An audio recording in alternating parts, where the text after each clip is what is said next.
Lorsque j'avais 6 ou 7 ans, je me souviens un jour m'être baladé par un matin d'hiver avec mon père et avoir vu une étoile très brillante dans le ciel.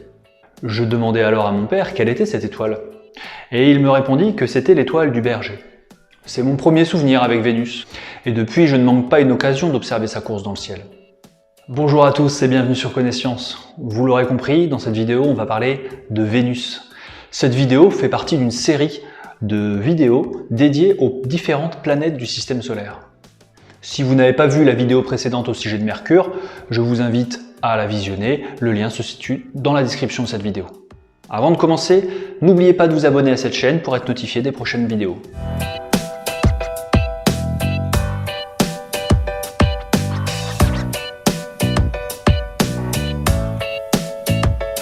Vous aussi, vous avez sans doute un souvenir de la première fois que vous avez observé dans le ciel la grande ours, la petite ours, Cassiopée, ou bien peut-être comme moi l'étoile de Berger, qui par ailleurs n'est pas une étoile, mais bel et bien une planète.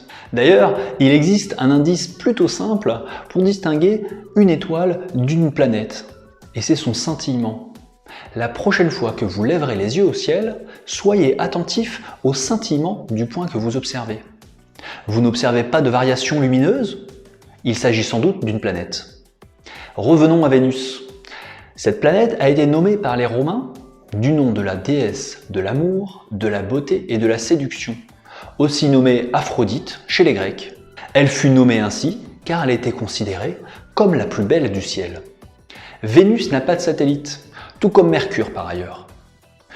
Une journée sur Vénus dure 243 jours terrestres et sa rotation est dite rétrograde. C'est-à-dire que, contrairement à la plupart des autres planètes du système solaire, elle tourne sur elle-même d'ouest en est et non d'est en ouest, comme la Terre par exemple. Comme la Terre, Vénus est une planète tellurique, d'une masse, d'une gravité et d'un diamètre comparable à celui de la Terre. Après Mercure, c'est la deuxième planète la plus proche de notre Soleil. Comme la Terre toujours, Vénus possède une croûte d'une épaisseur comprise entre 20 et 50 km, d'un manteau d'une épaisseur de 3000 km et d'un noyau principalement composé de fer et de nickel.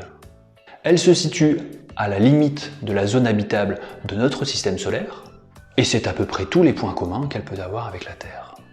Alors que pendant longtemps, on pensa que Vénus affichait toutes les promesses d'un nouveau monde, les sondes qui l'ont exploré ont vite déchanté.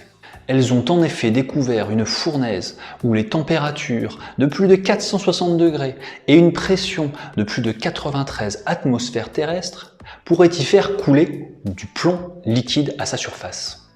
S'il y a des plongeurs parmi vous, vous retrouverez une pression équivalente à la surface de Vénus à une profondeur de plus de 900 mètres sous l'eau.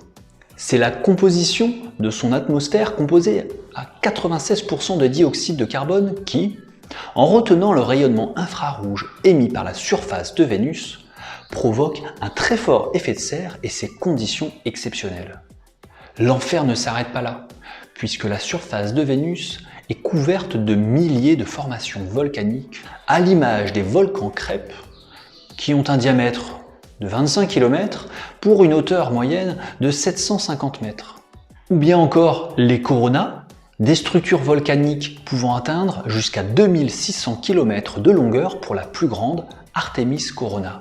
Le point culminant de Vénus, Skadimons, lui, atteint les 10,7 km, soit un peu moins de 2 km que le point le plus haut sur Terre, le mont Everest. Vénus a fait l'objet d'une vingtaine de missions depuis les années 60.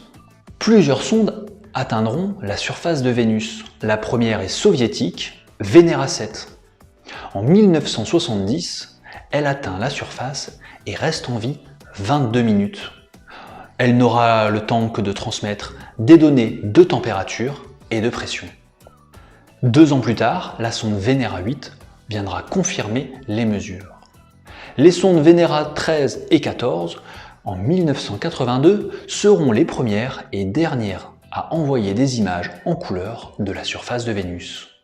Puisqu'après les sondes Venera, aucune autre sonde n'atteindra la surface de cette planète. Ce sera la sonde Magellan en orbite autour de Vénus entre 1990 et 1994 qui fournira au monde scientifique la cartographie complète de la planète. Elle révélera entre autres un sol particulièrement jeune de l'ordre de 500 millions d'années, probablement dû au volcanisme, à la température et à la pression extrême de la surface de cette planète, qui ramollit la pierre et la fait se mouvoir tels des blocs à la surface de la banquise. Une question reste toujours cependant en suspens et permettrait de mieux comprendre le climat vénusien. Y a-t-il encore des volcans actifs à la surface de Vénus? Peut-être que la mission russe Venera D pourra répondre à cette question.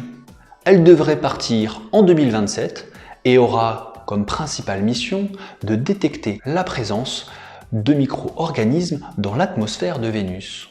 Elle sera aussi dotée d'un atterrisseur ayant également pour mission d'analyser la composition du sol.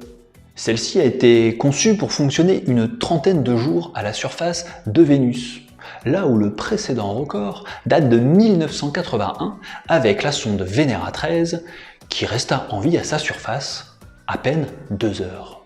Mais alors, si Vénus est la jumelle de la Terre, que lui est-il arrivé? À l'heure d'aujourd'hui, rien n'est moins sûr concernant l'habitabilité potentielle de Vénus dans sa jeunesse. Certains pensent que Vénus est trop proche du Soleil et qu'elle n'a tout simplement jamais pu accueillir de l'eau liquide à sa surface. D'autres étudient la possibilité que Vénus aurait pu avoir un océan d'eau liquide à sa surface pendant 3 milliards d'années. Et il y a 750 millions d'années, un volcanisme intense aurait libéré le CO2 piégé dans la roche, déclenchant ainsi un puissant effet de serre, faisant grimper la température à plus de 460 degrés. La suite, nous la connaissons, et c'est un terrain de désolation que les sondes Venera ont pu observer à sa surface. Merci d'avoir regardé cette vidéo. N'hésitez pas à partager et à mettre un petit pouce bleu si vous avez aimé la vidéo. Je vous dis à très bientôt et n'oubliez pas, continuez à apprendre et à vivre vos passions.